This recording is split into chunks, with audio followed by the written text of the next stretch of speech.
ओसोप coding के channel पर आपका स्वागत है दोस्तों। आज हम हमारी जर्नी को और आगे बढ़ाते हैं, सी और सी प्लस प्लस की जर्नी को। शुरुआत हम लोग सी लैंग्वेज के साथ करेंगे। मैंने पहले भी आपको ब्रीफ किया था कि हमारी जर्नी सी लैंग्वेज के साथ स्टार्ट होगी और फिर हम सी प्लस प्लस के साथ में फिनिशिंग करेंगे, एंड करेंगे। हम एक ही रास्ते पर चलेंगे और दो लैंग्वेजेस पर हमारा कमांड होगा।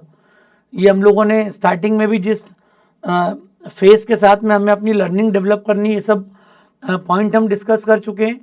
आज यहाँ पर हमारी सी लैंग्वेज की एक्चुअल जर्नी शुरू हो रही है। शुरुआत में थोड़ा सा हम उसकी हिस्ट्री, उसके यूजेस को समझ लें, फिर उसके लैंग्वेज, सिंटैक्स और कोडिंग, जो ग्रामर है लैंग्वेज की, जो लर्निंग हमारी सी और सी प्लस प्लस की, वो पूरी स्टार्ट हो जाएगी। तो पीपीटीज के माध्यम से डिस्कस करने का संभवतः लास्ट लेक्चर होगा और इसके बाद के सेशन में सब कुछ हम लोग जो जिस बोर्ड पे, जो लाइव पैटर्न पे जो सीखते हैं हम लोग, उसी पैटर्न से हमारा पूरा कोडिंग जर्नी को हम आगे बढ़ाएंगे। तो दोस्तों, सी के स्टैंडर्ड और उसके वर्जन्स को लेके वो शॉर्ट पॉइंट्स को मैं डिस्कस कर रहा हूँ। जब सी लैंग्वेज बनी थी तो उस समय जो इम्पोर्टेंट पॉइंट इसके साथ में जुड़ा हुआ था वो क्या था?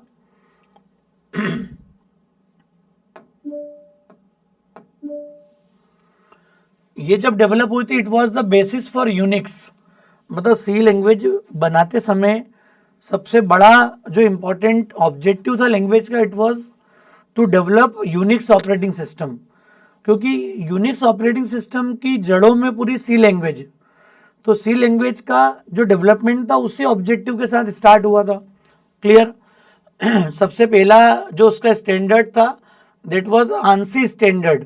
अभी जैसे हम लोग Turbo C plus plus environment के साथ पढ़ते हैं, तो एक एनसी स्टैंडर्ड सबसे पहली बार लॉन्च हुआ था। इसको हम अमेरिकन नेशनल स्टैंडर्ड इंस्टीट्यूट मानते हैं, जिसने सी का फर्स्ट ऑफिशियल जो वर्जन रिलीज किया था वो। फिर अभी जो उसका फोर्थ स्टैंडर्ड वर्क कर रहा है मार्केट में, जिसको हम लोग C18 मानते हैं, जो कि जून 2018 में पब्लिश हुआ था। उसके बाद से लॉन्ग अवेटेड है बाकी सारे चेंजेस है, क्योंकि यूजुअली प्रैक्टिकल्स में हम लोग सी प्लस प्लस में ज़्यादा काम करते हैं। तो सी को ही बेस बना के हम भी हमारी जर्नी सी प्लस प्लस पर ही लेके जाएंगे। तो अभी मैं सी प्लस प्लस के हिस्ट्री को लेके बात नहीं कर रहा हूँ, अभी सिर्फ हम लोग सी के साथ शुरू करेंगे। फिर जब भी कोर सी प्लस प्लस हम लोग शुरू करेंगे तो मैं सारे पॉइंट, उससे रिलेटेड जो इम्पॉर्टेंट पॉइंट जो जरूरी है आपको समझना, जानना, वो हम लोग डिस्कस करेंगे। तो दोस्तों, ये 3 इंपॉर्टेंट पॉइंट हैं। नेक्स्ट,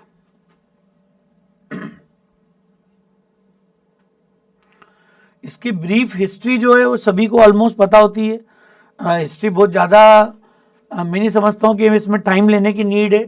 2-3 बातें बड़ी इंपॉर्टेंट है। एक तो 1972 का डेवलपमेंट है, ये ऑलमोस्ट सभी को क्लियर है।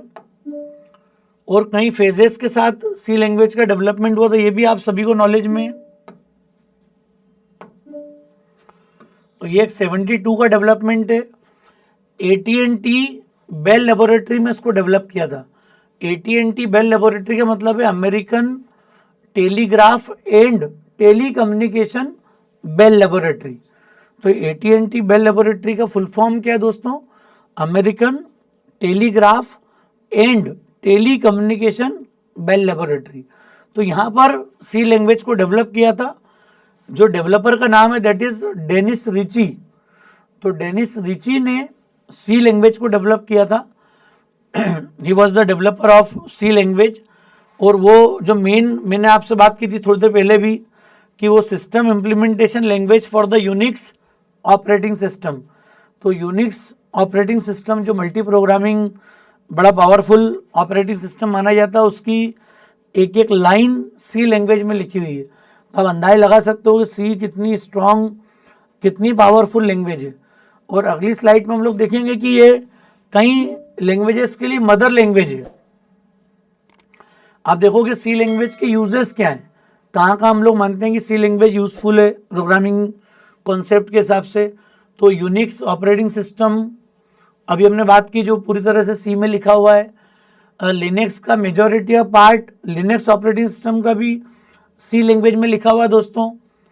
थर्ड, जितने इंपॉर्टेंट डेटाबेसेस आपने सुने होंगे, बहुत पॉपुलर डेटाबेस के नाम आपने सुना, ओरेकल, माई एसक्यूएल सर्वर, ये सारे इंपॉर्टेंट डेटाबेसेस का जो बेस कोड है पूरा सी लैंग्वेज में लिखा हुआ है। क्लियर? तो पाइथन, पर्ल, इनके कंपाइलर, इंटरप्रेटर भी मोस्टली सी में लिखे हुए हैं कोडिंग में।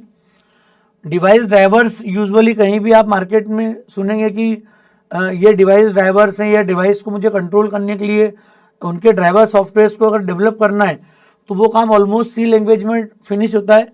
तो जो मैं सी बोल रहा हूँ उसको आप C++ भी मान लीजिए।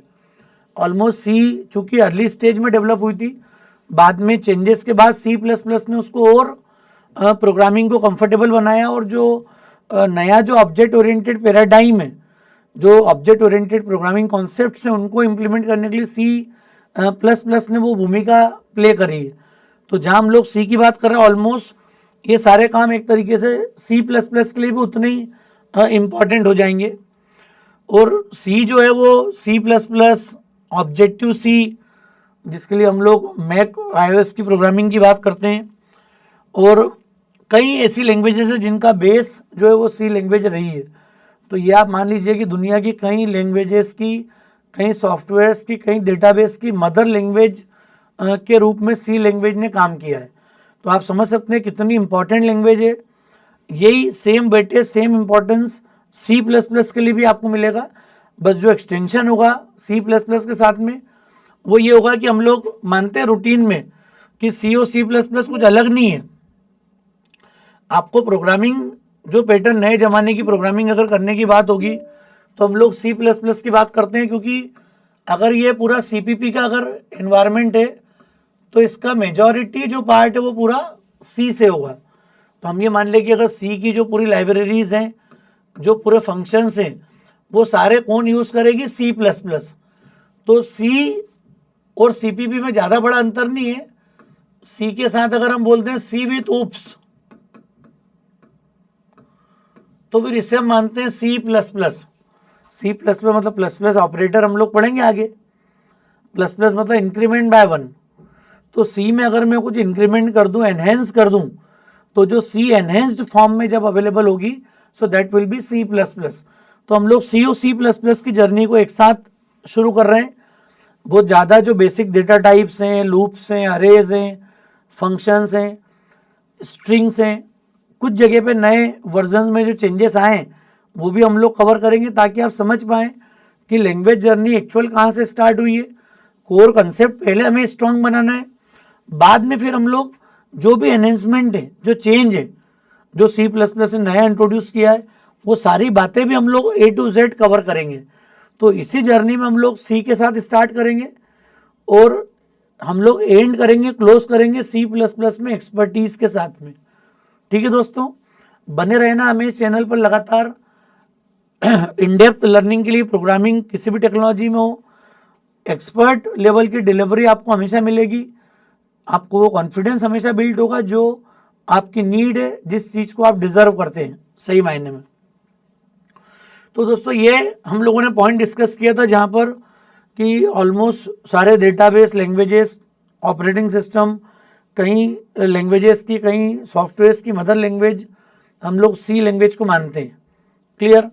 और C++ में सी की ही सारी लाइब्रेरी यूज़ होगी, सारी API, सारे फंक्शंस यूज़ होंगे, कुछ एक्सटेंशन होगा, कुछ नए फीचर्स होंगे जो हम लोग देखेंगे। IO स्ट्रीम के साथ में जो बेसिक, जो स्टैंडर्ड इनपुट आउटपुट मैकेनिज्म में जो चेंज है, वो सारे चेंजेस को हम लोग समझेंगे। और जो STL है, एक्सेप्शंस हैं, जेनरिक्स हैं, इन कॉन्सेप्ट को हम लोग समझ के पूरा हमारा जो आगे की जर्नी है, जब हम क्लोजिंग करेंगे, जब लैंग्वेज को कंक्लूड करेंगे, तब तक हम इन सारी चीज़ों को पढ़ चुके होंगे, एक्सपर्टीज कर चुके होंगे, बड़ी संख्या में प्रॉब्लम्स को सॉल्व कर चुके होंगे। तो दोस्तों इसके बाद हम शुरू करते हैं एक इम्पॉर्टेंट पॉइंट कि एक्चुअल में जब सी लैंग्वेज का प्रोग्राम बनता है तो उसका स्ट्रक्चर क्या होता है।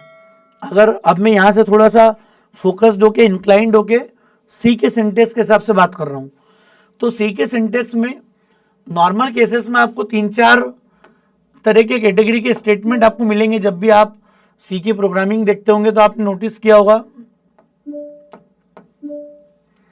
कि सी प्रोग्राम में क्या क्या मिलेगा आपको।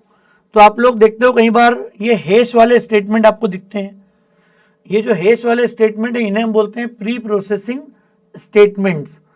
ये नॉर्मली आपको सी की जितनी लाइब्रेरीज हैं, जितनी हेडर फाइल हैं, वो चाहे सी में हो चाहे सी प्लस प्लस में हो, आप लोगों ने नोटिस किया होगा अगर मैं सी लैंग्वेज में कोड लिखूंगा तो एस इंक्लूड stdio.h के साथ में आगे बढ़ूंगा, और अगर हम सी प्लस प्लस से शुरू करेंगे जर्नी को, या आगे जब सी प्लस प्लस पढ़ेंगे तो सेम हैश इंक्लूड और ये iostream.h, या सीपीपी के जब लेटेस्ट वर्जन में जाएंगे तो .h भी हटा सकते हैं हम लोग।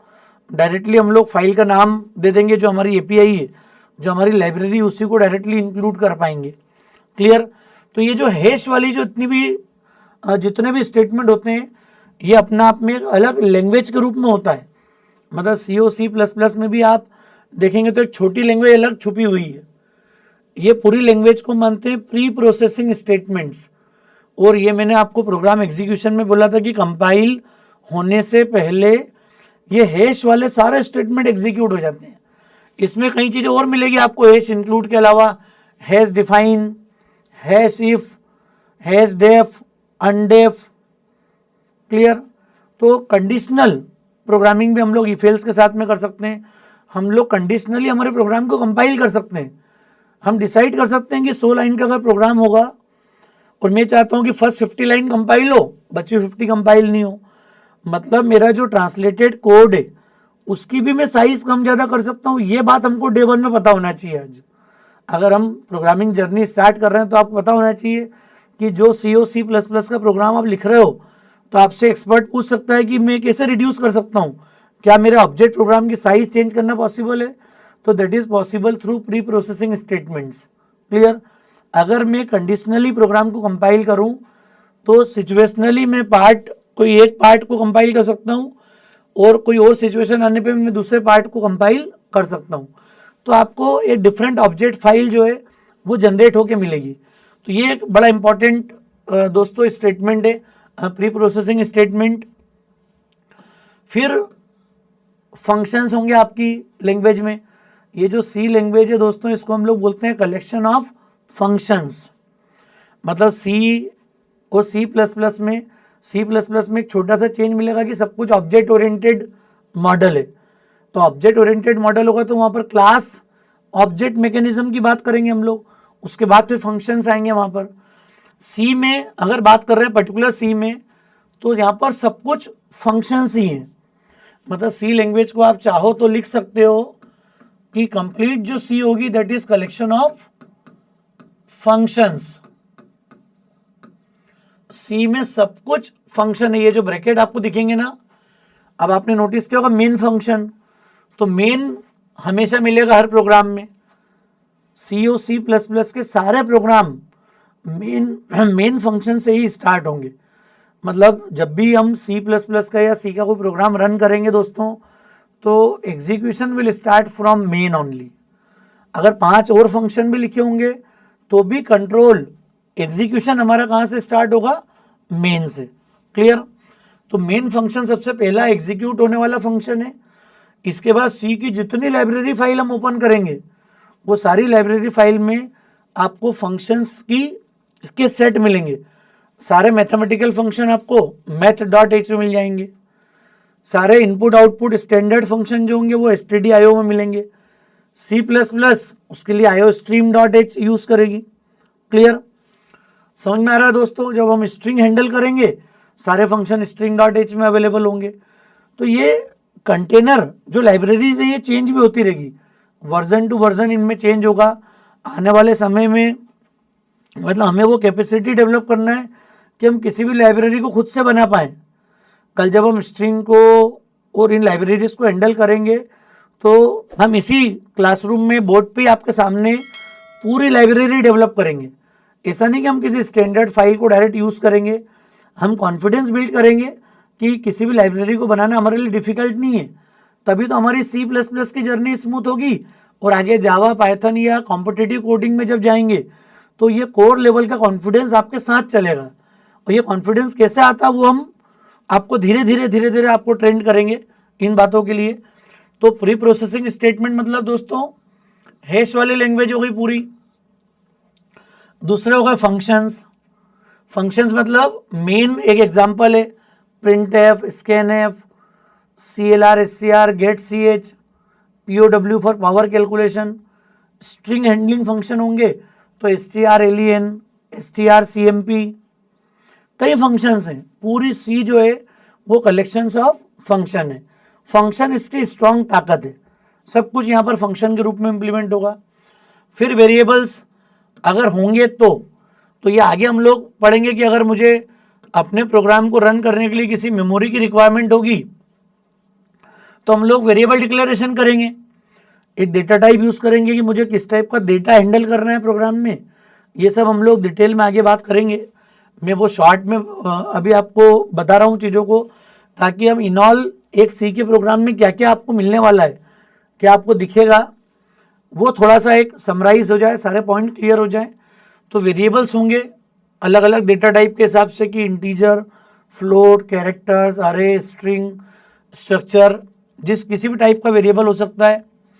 फिर स्टेटमेंट होंगे, यहाँ पर स्टेटमेंट होंगे मतलब वो अरिथमेटिक भी हो सकते हैं। अरिथमेटिक मतलब हमने लिखा था सम बराबर A+B, नॉर्मल जो मैथमेटिकल स्टेटमेंट है वो भी आ सकते हैं दोस्तों यहाँ पर। और फिर लॉजिकल एक्सप्रेशन भी हो सकते हैं। अगर आपको कुछ डिसीजन मेकिंग करना हो, कुछ कंडीशंस आपने डिसीजन मेकिंग के लिए दी हुई हैं कि if A is greater than और equal to 10, if age is greater than equal to 21, तो ये क्राइटेरिया होंगे अलग अलग प्रोग्रामिंग के लिए, हमारे पास सिचुएशंस होंगी।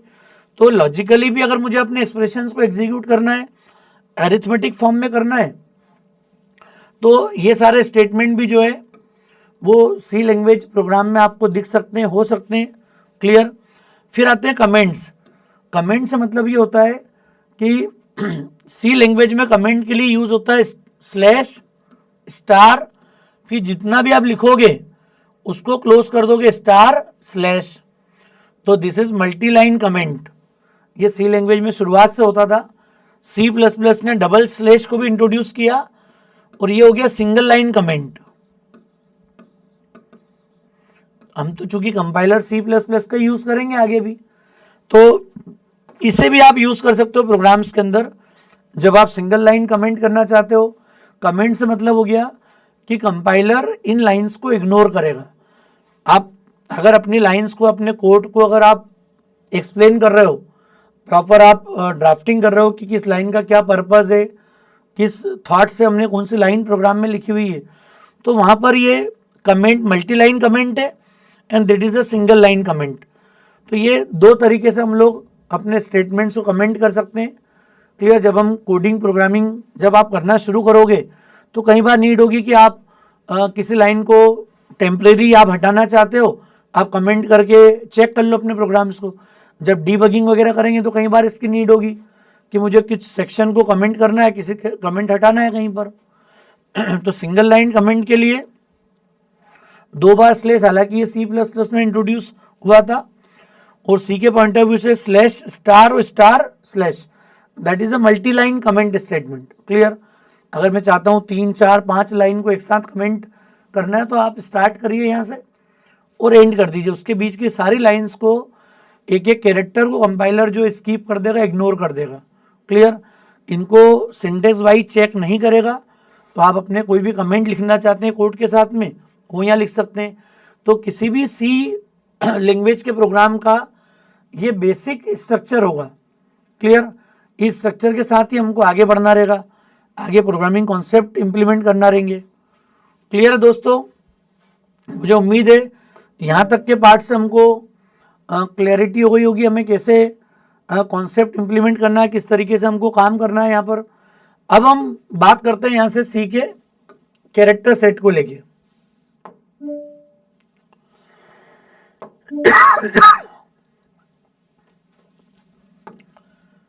तो दोस्तों यहां से थोड़ा सा हमारा वर्किंग पैटर्न चेंज होगा। पीपीटी के बजाय मैं चाहूंगा कि खुद हम लोग चीजों को लिखें और यहां से सारे कॉन्सेप्ट को समझें वन बाय वन।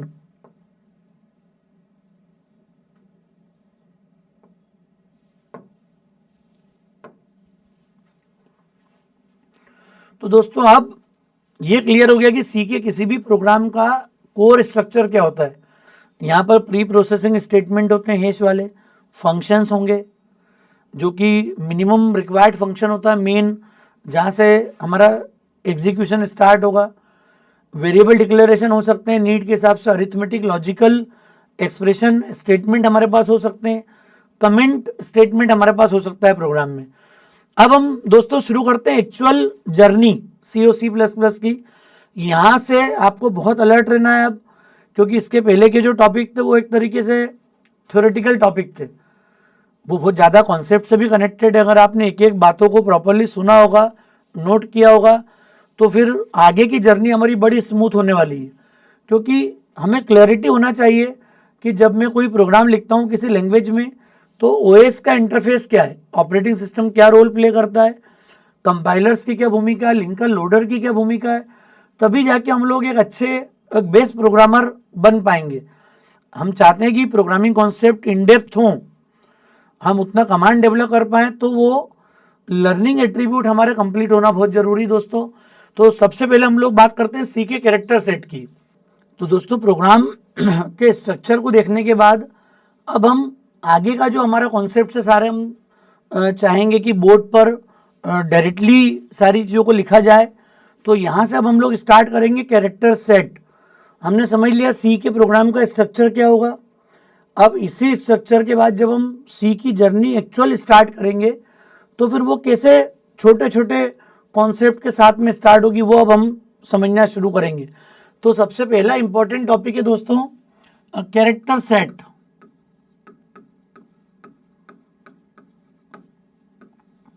किसी भी लैंग्वेज को समझने में सबसे पहले रोल होता है कि वो किन किन कैरेक्टर सेट को सपोर्ट करती है।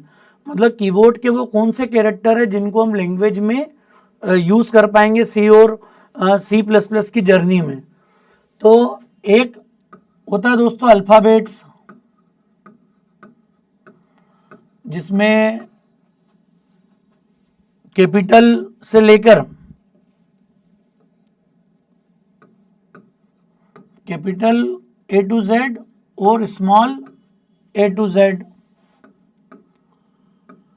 फिर जो कीबोर्ड में डिजिट्स जहां दी हैं 0 to 9 सारे न्यूमेरिक डिजिट्स का हम लोग यूज कर पाएंगे, और सारे स्पेशल कैरेक्टर्स को हम लोग यूज कर पाएंगे। जो कुछ भी आपको अल्फाबेट और नंबर्स के अलावा आपके कीबोर्ड में दिख रहा है, मैक्सिमम कैरेक्टर सी और C++ सपोर्ट करती है। तो स्पेशल कैरेक्टर्स मतलब कौन कौन से हो गए, तो हम लोग देखते हैं ना हैश के बाद रूटीन जो स्टेटमेंट है, जैसे plus, minus, multiply, divide, mod, less than, greater than, equal to, फिर not operator, and, or, exclusive or, फिर ये लेफ्ट शिफ्ट हालांकि इसी से मिलके बनेगा, semicolon as a statement terminator, comma, single quotes, double quotes. तो दोस्तों कीबोर्ड के ऑलमोस्ट सारे पॉपुलर जो कैरेक्टर हैं वो हम लोग यूज़ करते हैं। ये कोई बहुत बड़ी बात नहीं जिसमें हम लोग अपना टाइम निकालें, नॉर्मल सी बात है कि कौन कौन से कैरेक्टर लैंग्वेज सपोर्ट करती है। इन सब के बाद एक लास्ट हम लोग ध्यान रखें, स्पेस। कंप्यूटर के लिए स्पेस भी एक कैरेक्टर है। जैसे हम कॉपी में या बुक्स में जब हम कहीं काम करते हैं तो हमारे लिए स्पेस का मीनिंग कहीं ना कहीं आता है कि वो उस पर हम फोकस नहीं करते हैं, मतलब सब कुछ। लेकिन यहाँ पर प्रोग्रामिंग में स्पेस भी एक कैरेक्टर है। तो जब हम आगे कॉन्सेप्ट बनाएंगे, चीज़ों को डेवलप करेंगे, तो आपको समझ में आएगा कि यहाँ पर स्पेस की भूमिका भी कई बार बड़ा रोल प्ले करेगी। खासकर जब हम स्ट्रिंग टाइप का डेटा हैंडल करेंगे या जहाँ पर कॉम्प्लेक्स डेटा स्ट्रक्चर्स में काम करते हैं, वहाँ कई जगह स्पेस बड़ा रोल प्ले करता है। खासकर जब आप डेटाबेस की प्रोग्रामिंग करेंगे, जब इंटर्नशिप करेंगे, प्रोजेक्ट करेंगे, तो डेटाबेस के साथ में जब आप किसी लैंग्वेज से इंटरेक्ट करेंगे, तो ये स्पेस बड़ी भूमिका मतलब प्ले करता है उस जगह पे। तो स्पेस को हमें इग्नोर नहीं करना है दोस्तों। ये वो सारे कैरेक्टर है जिनका रोल क्या है यहाँ पर, एज ए कैरेक्टर सेट जिनको हम यूज करते हैं, इनका यूज करके लैंग्वेज कहीं ना कहीं काम करती है। अभी आपने देखा होगा मैंने कैपिटल और स्मॉल दोनों अलग अलग लिखे हैं। तो सी लैंग्वेज जो होगी, C is a case sensitive language. Case sensitive है मतलब क्या हो गया कि यहाँ पर कैपिटल ए और स्मॉल ए ये दो अलग अलग कैरेक्टर हैं। कुछ लैंग्वेजेस के लिए ये कॉमन होते हैं, लेकिन सी लैंग्वेज के लिए केस सेंसिटिव है। कैपिटल ए स्मॉल ए मतलब पूरी ABCD में A to Z कैपिटल और स्मॉल में डिफरेंस है। वो डिफरेंस क्यों है, तो इन सब कैरेक्टर की इंटरनल आस्की वैल्यू का डिफरेंस होगा। तो कैपिटल ए की जो आस्की वैल्यू होती है दैट इज 65 और स्मॉल ए की आस्की वैल्यू होती है 97। ये हम लोग आगे बात करेंगे जब हम कैरेक्टर्स को डील करेंगे। ये बड़ा इंपॉर्टेंट टर्म है किसी भी व्यक्ति को अगर प्रोग्रामिंग में आगे बढ़ना है और बिना आस्की वैल्यू याद करे हम लोग हमारी जर्नी आगे नहीं बढ़ा सकते हैं, स्टार्ट नहीं कर पाएंगे। कई टिपिकल प्रोग्रामिंग केसेस में आपको इन वैल्यूज़ के साथ काम पड़ेगा। तो मैं अलग से इसको डिस्कस करूंगा जब मैं डेटा टाइप की बात करूंगा, तो उस दिन आपको थारोली सारी बातें अच्छे से क्लियर हो जाएंगी कि इनका क्या मीनिंग है, क्या रोल होता है, क्यों ये कॉन्सेप्ट इंट्रोड्यूस हुआ कंप्यूटर फील्ड में, वो सारी बातें करेंगे। और ख़ास बात ये दोस्तों कि हम वो सारे कॉन्सेप्ट इस तरीके से पढ़ेंगे कि कल अगर आप कोई नई लैंग्वेज जब पढ़ते हैं, आप C++ तो पढ़ेंगी, जावा में एंटर हो गए, पाइथन में एंटर हो गए, C# में चले गए, कल जावा स्क्रिप्ट के किसी एनवायरनमेंट या किसी फ्रेमवर्क में आप अगर काम कर रहे हो, तो आपको ऑलमोस्ट जो कॉन्सेप्ट अभी हम पढ़ रहे हैं इस सीरीज में लगभग इन्हीं कोर कॉन्सेप्ट के साथ में हमको आगे जाना है। मतलब एक बार अगर हमने कोई कॉन्सेप्ट बना लिए, सीख गए, कॉन्फिडेंस बिल्ड कर लिया, फिर कोई आपका हाथ किसी टेक्नोलॉजी में नहीं पकड़ पाएगा। ये मेरी गारंटी, मेरा क्लेम है। क्लियर? जो मैं इस कॉन्फिडेंस आप बता रहा हूँ, मुझे नहीं पता है कि आपका बैकग्राउंड क्या, फिर भी मेरा ये कॉन्फिडेंस है। क्यों? क्योंकि पैटर्न वैसा है, मेथोडोलॉजी वैसी है। जब हम step by step proper learning develop करेंगे तो कोई कारण नहीं कि आपको कोई लैंग्वेज पे कमांड करने से रोक पाए। हम लोग अपने घर बैठे बैठे इतना कमांड डेवलप कर सकते हैं। ठीक है दोस्तों, तो ये कैरेक्टर सेट की बात है। ये पॉइंट आपको क्लियर हो गया होगा कि सी जो केस सेंसिटिव है, तो केस सेंसिटिव होने का मीनिंग ये हो गया कि these two capital and small alphabets are different. ये अलग अलग कंसीडर होंगे। जब चाहे आप वैल्यूज को रीड करो, राइट करो, स्टोर करो, everywhere you will find the difference between capital and small alphabets. Clear? Digit सारी हो गई, सारे स्पेशल कैरेक्टर्स हो गए।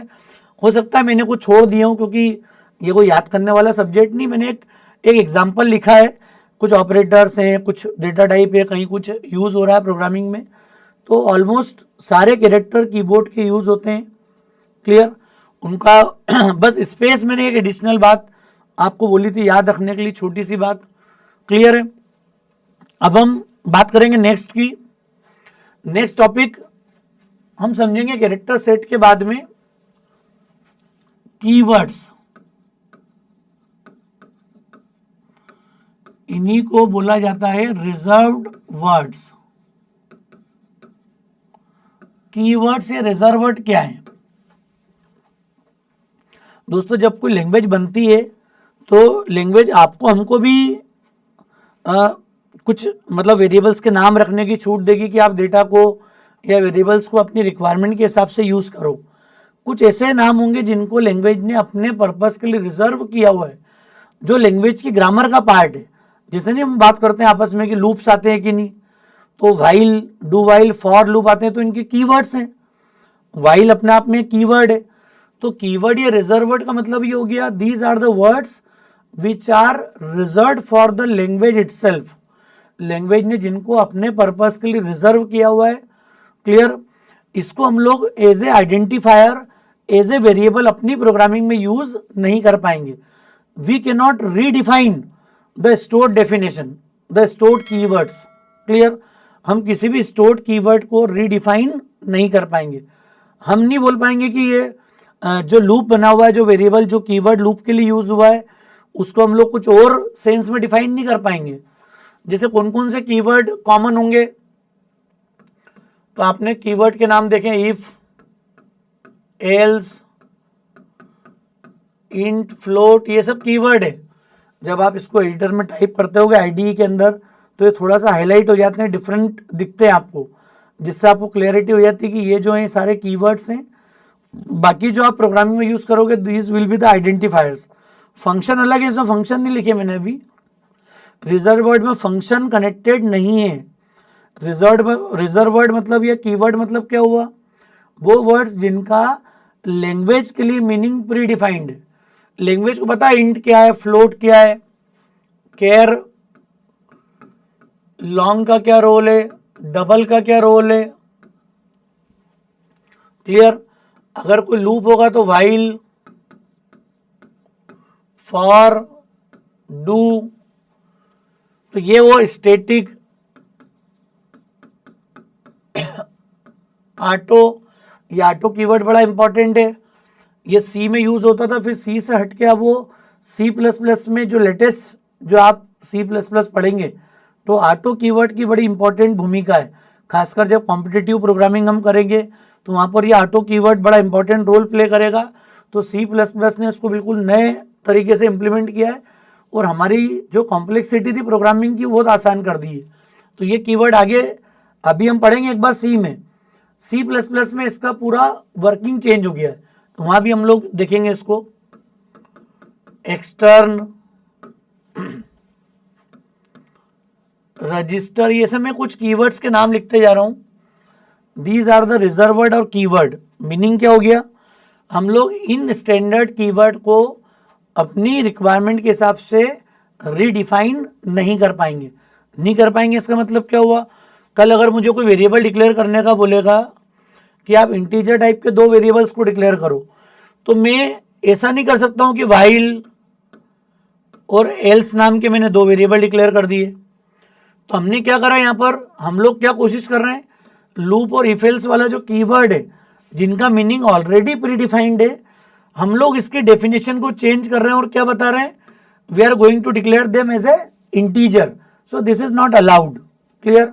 ये अलाउड क्यों नहीं समझ में आ रहा है, क्योंकि किसी स्टैंडर्ड डेफिनेशन को आप और हम चाहकर भी मॉडिफाई नहीं कर पाएंगे। क्लियर है दोस्तों, समझ में आ रही बात। हाँ, इवन हम लोग तो इस टाइप के वेरिएबल से ही बचेंगे। वाइल वन, ये कीवर्ड नहीं है, वैलिड है लिखना, लेकिन जो नाम बिल्कुल मिलते जुलते हैं कीवर्ड के साथ में, हम लोग कोशिश करेंगे कि इससे बचें, जिससे बहुत क्लैरिटी के साथ अपन अपनी प्रोग्रामिंग जर्नी को स्टार्ट कर पाएं, उस कॉन्फिडेंस के साथ काम कर पाएं। ठीक है दोस्तों, कीवर्ड रिजर्व वर्ड वाली बात समझ में आ रही है आपको। इसके बाद एक इंपॉर्टेंट टर्म और है थर्ड, कमेंट। अगर सी और सी प्लस प्लस में आपको कहीं कमेंट करना है, तो अभी हमने थोड़ी देर पहले ही बात की थी, अगर मुझे मल्टी लाइन कमेंट की नीड है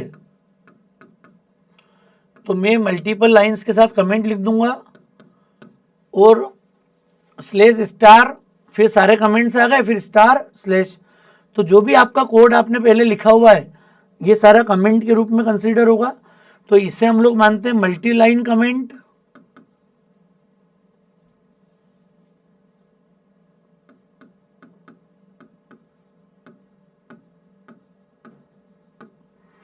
और ये एक तरीका होता है, ये हालांकि सी प्लस प्लस का तरीका मैंने बताया था आपको, इसे हम बोलते हैं सिंगल लाइन कमेंट।